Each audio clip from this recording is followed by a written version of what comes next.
Oi, pessoal! Sejam bem-vindos a mais uma atividade assíncrona do curso A Morte e o Morrer, Interlocuções com a Psicologia. Vamos começar? Ao longo das nossas aulas, nós buscamos enfatizar como a nossa relação com a morte é perpassada pela cultura. Ela não é natural, mas sim aprendida ao longo de toda a nossa vida. E o mesmo vale para os nossos rituais de despedida quando algum ente querido morre. Esses rituais são muito importantes, e agora que estamos vivenciando uma pandemia e, por consequência, tendo que lidar com a impossibilidade de realizar uma série de elementos desses rituais por conta das recomendações de distanciamento físico, isso fica ainda mais evidente. Esses rituais são importantes porque eles oferecem suporte social aos enlutados e auxiliam no processo de elaboração da perda. Com a impossibilidade de mantê-los da mesma forma, nos vemos precisando reinventá-los. E aí, pensando em tudo isso, hoje nós viemos comentar sobre diferentes rituais de despedida ao redor do mundo. Para isso, vamos nos basear principalmente no livro Para Toda a Eternidade, escrito por Caitlin Doughty e publicado em 2017 nos Estados Unidos e 2019 no Brasil. Doughty é uma agente funerária nos Estados Unidos e ativista do movimento Death Positive, ou em tradução literal para o português, morte positiva. Em resumo, esse movimento entende que falar sobre a morte não é tabu, mas sim o pilar para uma sociedade mais saudável. Também vamos complementar as informações trazidas por Doughty com um capítulo escrito por Rosario Estenou no livro The World of Bereavement – Cultural Perspectives on Death in Families, que em tradução literal seria O Mundo do Luto – Perspectivas Culturais sobre a Morte nas Famílias. E vamos complementar também com um vídeo educativo. Com exceção do livro de Doughty, todos os materiais estão disponíveis no Moodle para quem quiser aprofundar o estudo. O livro Para Toda a Eternidade surge a partir de uma inquietação com a indústria funerária dos Estados Unidos, que distancia os familiares do cuidado de seus mortos, por exemplo, usando a falácia de que o corpo é perigoso e transmite doenças, e por isso deve ser embalsamado, ou ainda que apenas profissionais licenciados podem manusear o corpo.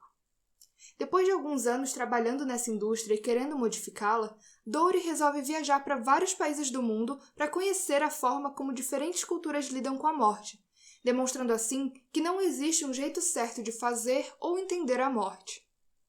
No livro, ela narra a experiência de conhecer rituais em 3 estados dos Estados Unidos, Colorado, Califórnia e Carolina do Norte, mas também na Indonésia, no México, Espanha, Japão e Bolívia.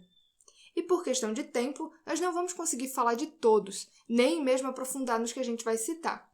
Mas fica a indicação do livro caso queiram conhecer mais e ler na íntegra.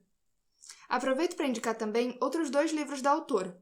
O primeiro que ela lançou foi o Confissões do Crematório, Lições para Toda a Vida, onde ela fala sobre a sua trajetória na indústria funerária e como isso foi afetando a sua forma de compreender a relação da sociedade estadunidense com a morte.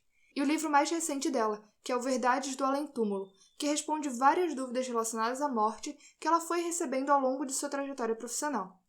A escrita da autora é bem humorada e leve, deixando a leitura bem fluida, ao mesmo tempo que proporciona reflexões muito profundas e pertinentes. Fica a recomendação de leitura. Mas enfim, vamos começar então. E desde já eu já quero pedir desculpas pela pronúncia possivelmente errada das palavras estrangeiras, mas eu não sou fluente em nenhum desses outros idiomas. Por isso eu sempre vou deixar as palavras escritas no slide para auxiliar vocês e tentar remediar um pouco isso. Na nossa 4ª aula, nós deixamos como sugestão de atividade assíncrona assistir ao filme A Partida. Ali nós acompanhamos elementos do ritual de acondicionamento dos mortos, que no original é chamado de No-Kan. Esse ritual é realizado por algumas pessoas no Japão.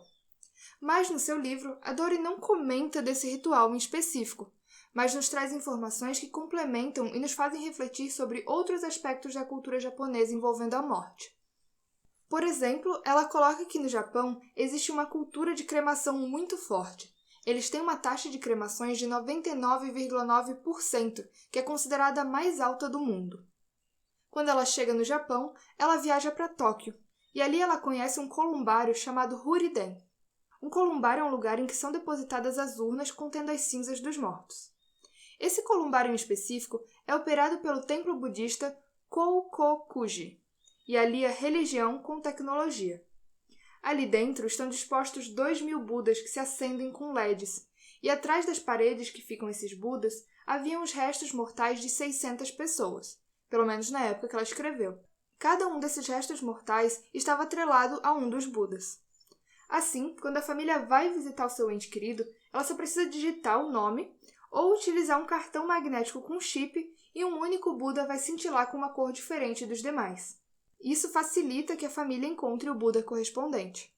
O sacerdote Yajima, que idealizou todo o columbário, diz que a ideia veio da necessidade de lidar com o aumento da longevidade da população e da taxa de natalidade baixa. Nas palavras dele, nós tínhamos que agir, tínhamos que fazer alguma coisa. O Japão tem menos crianças, o povo japonês está vivendo mais tempo, a família tem que cuidar do seu túmulo, mas nós não temos gente suficiente para cuidar do túmulo de todo mundo. Nós tínhamos que fazer alguma coisa pelas pessoas que ficaram. No país existe algo que chamam de mercado grisalho, que seriam idosos que trabalharam a vida inteira, pouparam dinheiro, tiveram poucos ou até mesmo nenhum filho e agora querem gastar o seu dinheiro.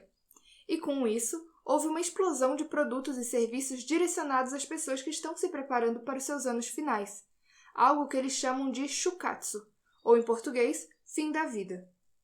As pessoas aparecem anos antes para comprar os seus Budas em Huriden, e o Yajima encoraja que elas visitem com frequência e orem pelos outros, porque dessa forma elas também vão enfrentar sua própria mortalidade.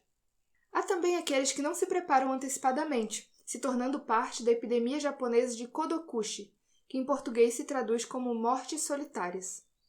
Essas pessoas morrem sozinhas e isoladas, sem ninguém para encontrar os seus corpos ou orarem em seus túmulos. Huriden surge para remediar um pouco disso. Toda manhã, Yajima entra no columbário e digita a data do dia. Ao fazer isso, se acendem todos os Budas correspondentes às pessoas que morreram naquela mesma data. Ele então acende incensos e ora por elas, lembrando-se delas mesmo que não haja família para fazer isso. Aqui tem mais uma foto do Huriden para vocês terem uma ideia de como ficam dispostos esses 2.000 Budas, né? Eles vão circulando toda essa sala. E aí, em seguida, a Dori descreve a visita a um crematório chamado Rinkai.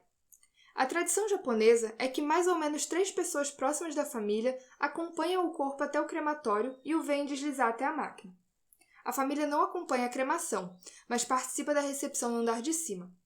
Após a cremação, os ossos ficam intactos, e diferente do que é feito no Ocidente, em que esses ossos são reduzidos ao pó em uma outra máquina em seguida e entregues para a família assim, ali não acontece essa redução ao pó. Quando a cremação termina, os familiares saem do crematório e vão para 3 aposentos que são designados para o kotsuage, que em português seria algo como coleta de ossos. A família entra na sala e ali o esqueleto de seu ente querido a aguarda. Elas recebem palitos, um feito de bambu e outro feito de metal. A pessoa mais próxima vai começar pegando os ossos do pé com esses palitos e depositando-os na urna. Em seguida, os demais fazem o mesmo processo com o restante dos ossos. Apenas o crânio não vai caber intacto na urna, então o cremador pega o palito de metal e quebra o crânio. O osso final, que é o hioide, que inclusive eu botei uma representação aqui para vocês saberem certinho onde é que fica, ele é colocado na urna por último. Nem todos os ossos vão caber dentro da urna, então a depender da região do país em que você mora, você pode escolher se leva esses ossos para casa ou deixa no crematório. E quando você escolhe essa segunda opção, os funcionários vão pulverizar os ossos e vão colocar em sacos, depois vão empilhar fora da visão do público. Quando a pilha está grande o bastante, esses ossos pulverizados são recolhidos pelos coletores de cinza e são colocados em túmulos grandes nas montanhas, com 2,5 metros por 3 e mais de 6 metros de profundidade. Os coletores de cinza costumam plantar cerejeiras e coníferas sobre os poços de cinzas. Agora eu vou falar um pouco sobre um ritual que acontece na Indonésia, mais precisamente na remota regência de Tanah Toraja. Dori teve a oportunidade de acompanhar o funeral típico do local. Ela descreve que tambores e símbolos estavam tocando ali, e o corpo estava sendo transportado por 35 homens em uma réplica de uma casa tradicional de Toraja, conhecida como Tongkhona. A casa era pesada, por isso o processo de carregá-la até a periferia do pátio era lento, já que os homens precisavam parar a cada 30 segundos para apoiá-la no chão. No centro do pátio havia um búfalo. Esse animal é considerado o maior símbolo de riqueza e de boa sorte, e é o pertence mais prezado de uma família. Haviam também homens carregando hastes de bambu com porcos pendurados guinchando. Cada porco e animal de sacrifício levado por uma família é cuidadosamente registrado. Eles mantêm um sistema de débitos que faz com que as pessoas continuem indo a funerais durante anos. O guia de Dori diz que, se você levar um porco ao funeral da minha mãe agora, eu vou levar um para você um dia. E aí Edori pontua que nisso as culturas da morte de Toraja e dos Estados Unidos são bem semelhantes, porque envolvem gastos excessivos, caso contrário seria considerado desrespeitoso para com os mortos. Um sacerdote inicia seu sermão, e é importante pontuar que na tradição de Toraja, a pessoa só morre de fato após o primeiro animal ser sacrificado, geralmente o búfalo.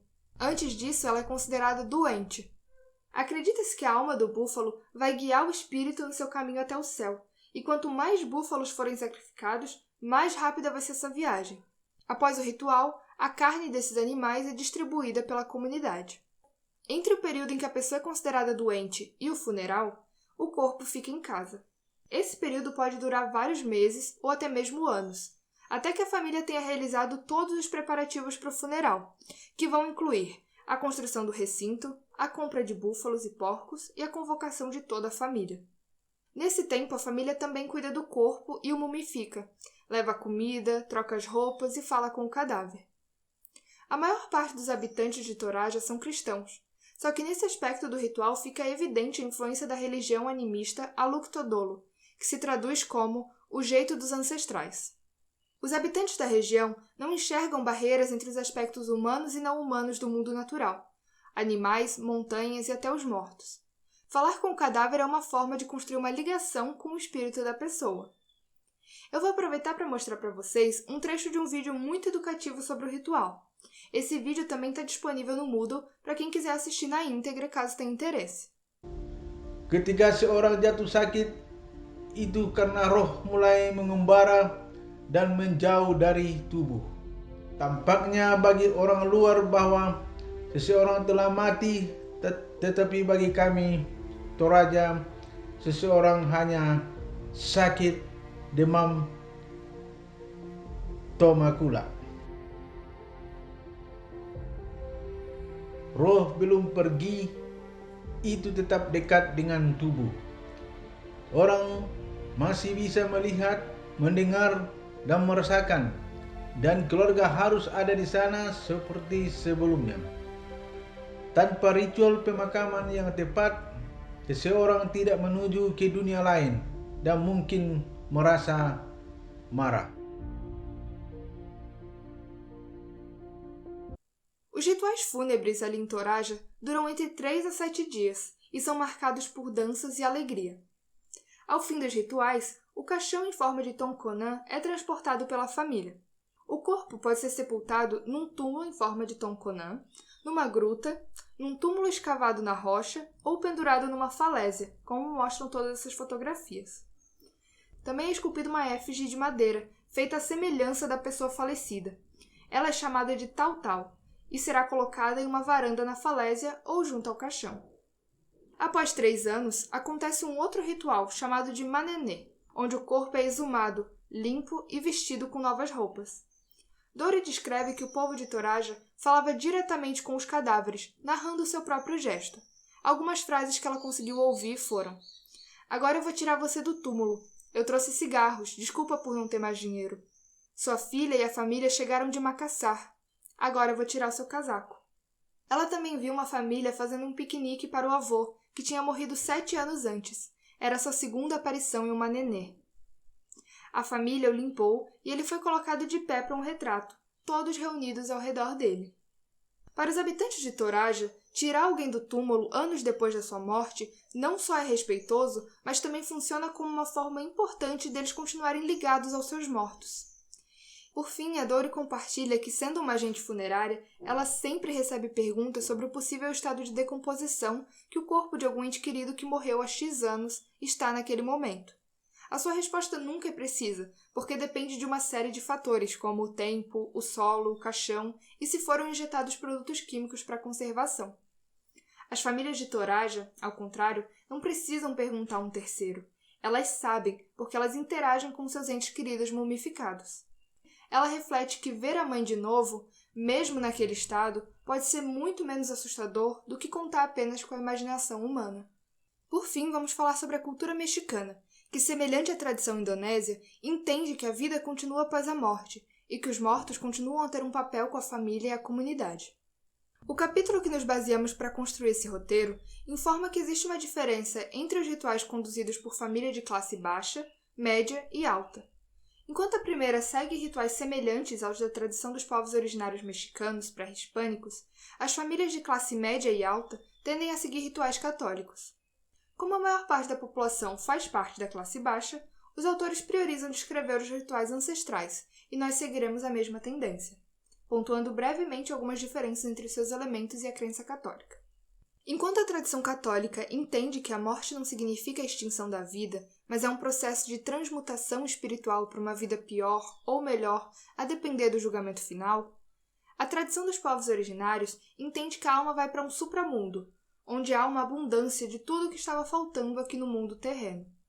A família e os amigos ajudam a alma a chegar neste supramundo, oferecendo comida, roupas e outros recursos. Em ambos os casos, morrer é considerado trágico, porém a vida depois da morte não. Quando um membro da comunidade morre, é comum que as pessoas se ofereçam para ajudar a servir a família daquele que morreu. Os autores indicam que há uma separação dos papéis atreladas ao gênero. As mulheres tendem a enlutar-se com os membros da família, ajudam a limpar a casa, preparar a comida, cuidar das crianças e organizar o funeral. Já os homens tendem a se organizar para a farrina, que é um trabalho coletivo de cavar a tumba e enterrar o corpo. O corpo lavado e vestido com roupas limpas é colocado em um caixão escolhido de acordo com os recursos econômicos da família. Então ele é levado para uma igreja, acompanhado pelos enlutados. Ali é realizada uma missa, com o objetivo de trazer tranquilidade à alma do falecido. O corpo é então enterrado no cemitério que circunda a igreja, e um arranjo de flores é colocado para distinguir a tumba. Ao longo do próximo mês, o túmulo vai receber flores e cuidados especiais. Na casa do falecido, uma cruz feita de cal é colocada no chão, e a área é iluminada com uma vela abençoada em homenagem à sua alma. A vela é removida após 9 dias de oração, e esse também é o limite para que se chore pela morte, pois se acredita que após esse período se inicia o processo de cura. Então, ao invés de chorar, é preferível que se converse e se lembre da pessoa. Todos os anos, no santuário doméstico, ainda serão acesas velas e oferecidas ofertas especiais para a pessoa que morreu. Além disso, durante todo o ano, o túmulo do falecido receberá, pelo menos uma vez por semana, oferenda de flores. É importante pontuar que, nessa tradição, os enlutados reconhecem que o falecido ainda mantém um relacionamento com a família, estando psicologicamente presente no dia a dia. O falecido agora se torna um morto em vida, uma alma vigilante que exige seriedade e bom comportamento. O falecido julga, aconselha e serve como intermediário e tem o poder de punir ou recompensar os vivos. Existem elementos do ritual que são considerados essenciais para a vida após a morte do falecido. A família coloca no caixão um pouco de água, um pano úmido, sal, pimenta, sementes, sandálias ou sapatos, roupas limpas e moedas que serão usadas em uma viagem pelo deserto, montanhas e pântanos para acompanhar o parente falecido. A água vai acalmar a sede do falecido e o sal evita o apodrecimento da carne antes que se chegue ao destino final. As sandálias ou sapatos são necessários para as longas e espinhosas estradas. As moedas são para o cachorro, uma criatura mítica que ajuda a alma a cruzar o rio dos 7 braços. As velas, acesas durante os 9 dias de oração, vão iluminar o caminho percorrido pela alma. Uma alma que foi abandonada nessa jornada e não recebeu a ajuda de sua família está condenada a retornar para o lugar onde costumava viver, para sofrer e, em alguns casos, causar danos aos seus conhecidos que estão vivos. No país também existe uma tradição relacionada à morte que acontece há séculos entre uma porção substancial da população mexicana, o Dia de los Muertos, que se trata de um festival para venerar os mortos e que acontece entre o dia 31 de outubro e 2 de novembro. Os enlutados dedicam muito tempo para organizar santuários domésticos durante a última semana de outubro. Os santuários são feitos de mesas ou caixas vazias cobertos com papel, e em cima deles, parte das ofertas e algumas imagens são colocadas. O chão também é decorado, e é aqui que os enlutados colocam ofertas como velas e comidas. O objetivo dessas ofertas, para além de agradar aos mortos, é cumprir a responsabilidade pelas suas memórias. Acredita-se que o falecido visita a casa e gosta de saborear a comida que comia quando era vivo. Entretanto, acredita-se que o visitante só consegue cheirar o aroma da oferenda e se contenta com isso, visto que se pensa que as almas são feitas de vento e nuvens, não possuindo dentes ou paladar. Todos esses rituais mexicanos descritos facilitam o compartilhamento de sentimentos, o luto comunitário e a lembrança dos mortos. Essas atividades compartilhadas ajudam os enlutados a processar as suas perdas. E assim nós encerramos a breve exposição sobre como 3 culturas distintas lidam com a morte de seus entes queridos, seja através do ritual japonês Kotsuage, onde os familiares estão presentes na coleta dos ossos, o que oferece um senso de propósito e conclusão para a perda, através da mumificação e do cuidado com o familiar considerado doente pelos indonésios, ou através das oferendas e altares para os mortos, como na cultura mexicana. Nosso objetivo com essa videoaula foi desnaturalizar a ideia de que existe um jeito certo de vivenciar o luto e cuidar de nossos mortos. A cultura tem um papel fundamental nos rituais que aderimos, porém nós podemos questioná-los, aprender com outras culturas e decidir o que funciona melhor para cada um de nós. Embora algumas pessoas encontrem conforto em aderir a rituais fúnebres, culturais ou religiosos, algumas pessoas preferem se desvincular da ideia de um ritual rígido, sendo mais flexíveis com a escolha de um lugar, dia ou maneira de lidar com seu luto. O direcionamento mais importante aqui é: não existe uma forma certa de enlutar-se, cada um deve descobrir a sua. Agora nós convidamos vocês a participarem do nosso fórum no Moodle e responder ao seguinte questionamento: com quais elementos desses rituais você mais se identificou? Se possível, compartilhe um pouco sobre o porquê da sua escolha. Até a próxima!